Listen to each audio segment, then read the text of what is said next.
Hello, you are listening to Called to Homeschool, episode number 295, Homeschooling One Child, Tips, Obstacles, and Strategies. Friends, hello, and welcome back to another episode this week. I am doing a episode request that I received in an email and from a cute mama who's homeschooling one 7-year-old and requested an episode of what homeschooling looks like with just one kid. And I don't know if they just have one child or if they are just homeschooling one child, but I thought, what a great episode because this was something so new to me this year with just really only homeschooling a lot of the time, just my 7-year-old. And next year it'll be even less with my big kids. So this one I thought, what a great topic idea. So, anyways, if you ever do have a podcast suggestion that you would really love covered, please just email it to me and I will definitely get to it. Okay, so in this episode, I want to talk about a couple things with how homeschooling one child, ways that it's easier, ways that it's harder, and what our school looks like with just my little guy. So, first, let's talk about some ways that it makes homeschooling one with one kid so much easier.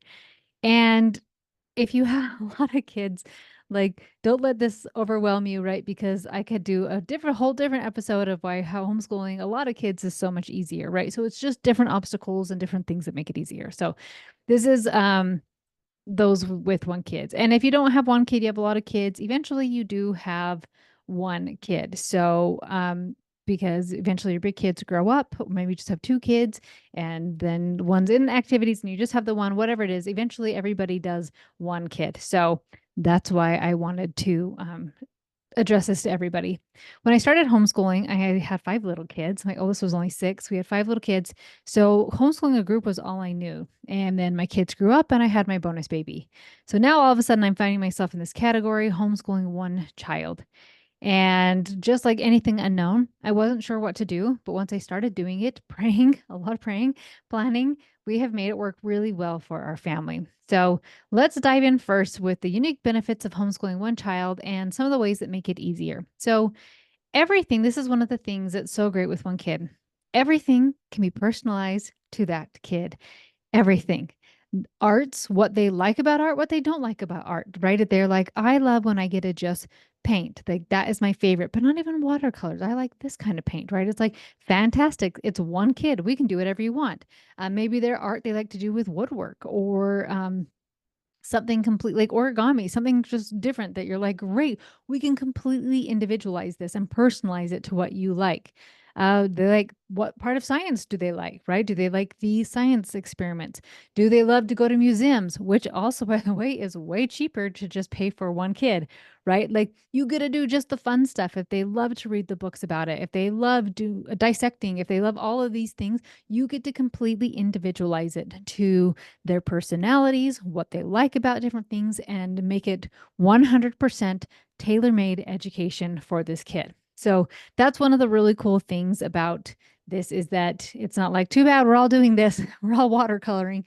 But it's like, oh, you don't like watercoloring? Okay, we can use a different element. But fine by me. You want colored pencils? Fantastic. Let's get them out, right?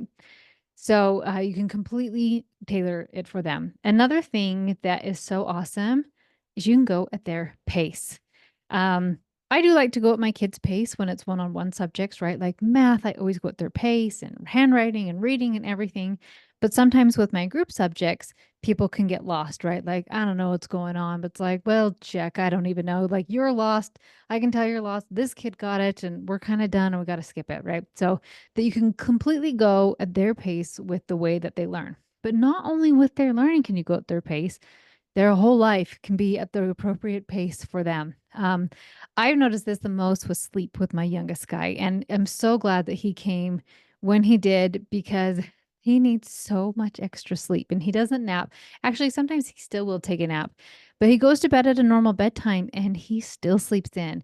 And it is rare for him to wake up before 8 a.m. And sometimes he's even sleeping until 10 a.m. And I love that we can just go at his pace because he's so happy when he gets all of the sleep and he's kind of a stinker when he doesn't. So I love that we never have to wake him up because even our church is later. So even then I don't have to wake him up. So there and his co-op's like at 11. So I'm trying to think like he doesn't have to get woken up for anything, that we can completely just go at his pace. So he wakes up happy, and then we can still do chores and we can do all his other stuff because there's only one kid. So it's not like I'm really rushed to go anywhere. And if my teens are somewhere, usually my 16-year-old, she can drive. And so she can drive them to the places that they're going to. And my one teen, I do drive him, but only one day a week. And other than that, my daughter does a lot of the driving for them. So I can totally go at my youngest guy's pace. So it's really fun. And another thing that makes it easier is our structured learning time is fairly short and sweet and quick. Um, and so it's rare for us to ever have to do any school after lunchtime. And as I was thinking about this too, one of the reasons why it's so much quicker are there are no distractions. And because I don't have a baby and I don't have a toddler, so it doesn't drag out school because we're not getting interrupted and I don't have to feed a baby or change a diaper or a toddler's not dumping anything out. It's like it's you and me. Like you got 100% of my attention. And so our structured learning time is fairly quick and short because of that. So those are some of the things that make it easier. But let's dive into what are some of the challenges.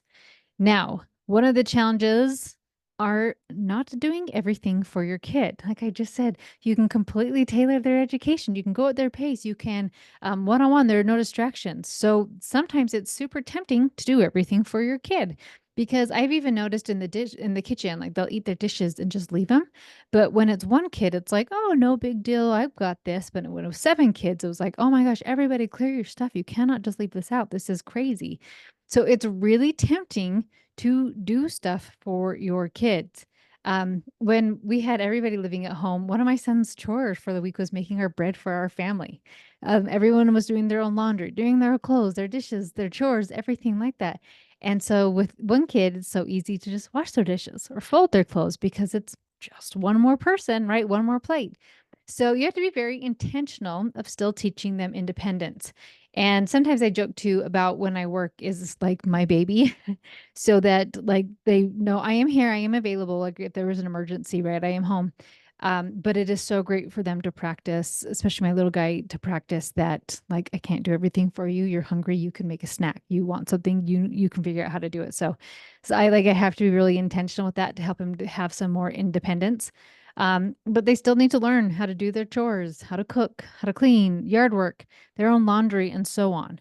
And so sometimes this takes a little bit more intentionality because it's not really required. And I think about this too, if you are in a position where you have excess funds, that like you have to be really intentional to not just buy your kids everything or really intentional with like yeah we can sign up for everything we can do all these things and you have to be really careful with money to teach them good money habits instead of just like we have an awesome bank account we can do whatever the heck we want, right?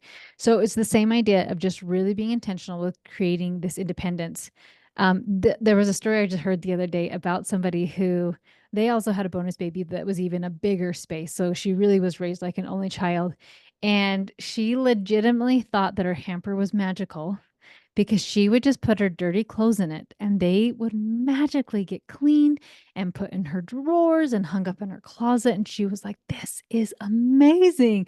And her parents quickly realized, like, oh my gosh, we need her to start helping. We need to really teach her um, so that she knows how to be a lot more independent. So I thought that was hilarious.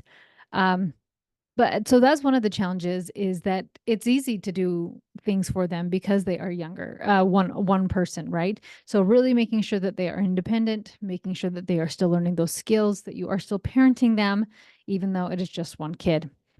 Another one of the obstacles that I have found and challenges is the social interaction. Now, I know that's one of the things that I find so annoying when people ask about homeschooling. Like, what about socialization? Like, I can get on my soapbox about that, right? But like people do need people at the end of the day, right? So social skills are a lot different than like being with a group of kids or whatnot. But so you can still teach them social skills at the house. Like here's how we answer a phone and here's like how we are polite and here's how we do all these things and how are we a good friend, right? So you can still teach all the social skills at home, but they are going to want to play with other kids. Um, So when I had a lot of kids living at home, there was always somebody to play with, right? There's 7 kids. You can believe that like there was somebody to play with. You could get somebody to go outside with you, get out a board game, go on the trampoline, go and read books together. Like it was really easy to find somebody to play with. And with one, it's very different. Now, I believe that children don't need gobs of friend time, especially when they're little. I think you really need to build those family values and really build that time together. But it is fun for kids to play with kids. If you are in a place where cousins live nearby, cousins are such a great resource. But maybe you don't live by family, or you're like me and you're not only the bonus baby in your family, but you're the bonus baby with all the cousins as well. On my side, does have one cousin that's only 4 years older than him, so that's not too bad. But on my husband's side, the next closest cousin is 22 or 23, right? So like there's nobody on that side. So if you do have cousins, cousins are a really great resource to get. But that doesn't work for me just because they're older. They're in school. So we don't always have that. I do like when we can get with my side with those cousins. That's really fun. Or even my mother-in-law's great grandchildren are close to my kids' ages. So we do have some, I guess, I don't know what that is, like second cousin, first cousin once removed, something like that, that sometimes they can see at family parties. But if that's not an option, then co-ops are a really great resource for time with friends, park days, or we even have a set day of the week that we get together with this other family, that we just have a day that we know, like, hey, your house this week or my house this week, and we rotate. And I really, really like that. You can also do things that we've done in the past too. And this has just been whatever my kids need, I will create it. For my one daughter, when she was younger, we created Little Ladies Club. And I can't remember if it was once a month or twice a month. Little girls would come over and there was a themed party, and she quit doing it. And then when she got older, we did a book club, and then like her need was met and she was fine. For my one son, we did a sports day. So just like putting it out there, like, hey, friends are coming over Wednesday from 1 to 3 or something like that, right? I know as kids get older, they do crave more peer interaction. So when they're younger, I feel like you can go every few, like several days. They're good to not get out and be with other friends, as long as you're playing with them, right? Not just putting them in front of a TV, but you're interacting with them, going on walks, doing all those types of things. But as they do become teenagers, they do need some more social interaction. And so, for my own plan for my guy is when he gets older, closer to those tween years, is putting him some in-person classes like speech and debate, maybe mock trial. I know there's an English class I've looked into for him as well, where it's just a couple hours a day that he would get out and be able to be with other kids for a little bit, but still kind of in that controlled environment and not a government school type setting. So those are some ideas I have for my own child as he gets into those peer teen years. We have a little cute girl that we carpool with, and she has a quite a bit of space. I'm trying to think how old she is. She might be 9 years younger than her closest sibling. So all her siblings are basically moved out of the house, right? Some are married and have careers and everything. But her mom, I watched what her mom has done because I've just been really curious. And her mom has her in the speech and debate class, seminary class, the English class, mock trial. So she's just done fun little classes, and then she plays an instrument, right? And so she still gets a ton of family time. And then she has like a little 2 hour class every day. So she is getting out of the house, but it's not like where school is 6 to 7 hours plus all these hours of homework, right? It's just much more manageable. So that's kind of my plan for long term, but it is an obstacle. I think that's for me, it's been one of the biggest obstacles because we've always had a busy house and there's always been somebody to play with. So that one has been tricky for us. And I even put out on a homeschool chat that I'm on, and I said, hey, my kid is looking for some friends. Who is around this age that likes these types of things? And I had some people like, I have a son like that. I have a son who will do that. So now we have some people and some choices that we can really help him with that obstacle and that challenge. So those are some of the obstacles, right? So I've said some of the ways that make it easier, some of the obstacles, and then I just wanted to give you a little rundown what our homeschool currently looks like for my youngest. So like I said, a lot of times he sleeps in, and like he loves it. He makes him so happy. And so we do let him just kind of wake up naturally whenever he is ready. And it's great because then homeschool's even better because he's not all grumpy and moody, but he's receptive and willing to learn and do all those things. So when he gets up, often we are just alone with him, my husband and I. So it'll be my husband, myself, and our 7-year-old, and we'll do scripture study by ourselves. And it actually is working out really well because when we do scripture study with the big kids, if the teens are here, then it's much more advanced and they want to dive deep into really cool topics, but it's completely over a 7-year-old's head. So it's been really nice when we do scripture studies alone with him. On some days we do it all together, but more often than not, it's just the three of us doing it. And that is that we can really get back into the Bible stories, the basics, and help him be more familiar with those things. Um, my 13-year-old is on such a different level that group stuff just doesn't work anymore. And my 13-year-old is kind of grown out of group stuff. So he reads the teen books that I have suggested in my lesson plans, but he doesn't join us for any of the group lessons. So everything, my 7-year-old and I do all of our structured learning together. We do read aloud, his math, language arts, handwriting, phonics, and a subject of the day like art, science, and history.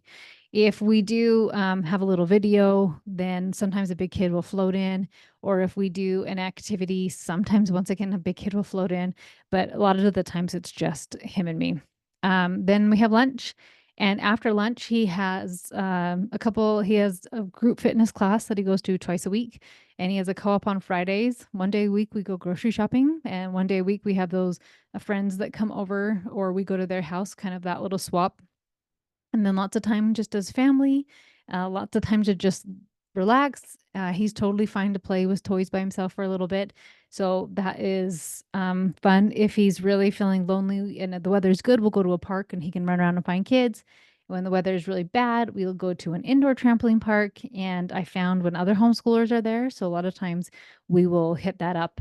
But he's good to just go and make friends like, hey, you're a kid, I'm a kid, let's go play together, right? So we just do a lot of little things like that when he is needing some more social interactions. Um, but with homeschooling, there are always going to be different challenges and obstacles. That's life, right? Every year, like I'm like, oh, I mastered this thing. And then we phase out of that. And it's like, okay, now I get to master this new skill, right? So sometimes the challenge is having a lot of kids. And sometimes the challenge is having only one or a few kids. But when you start to believe in yourself that you can figure anything out, you will be able to create something really, really amazing. And you will just continue to grow and create this amazing homeschool that just works so well for your family. Friends, thanks so much for listening today. Make sure you are subscribed to the podcast so you never miss an episode. And I would love if you could head on over to Apple Podcasts or Spotify and leave me a 5-star review. You're amazing. Love you so much and talk to you next week.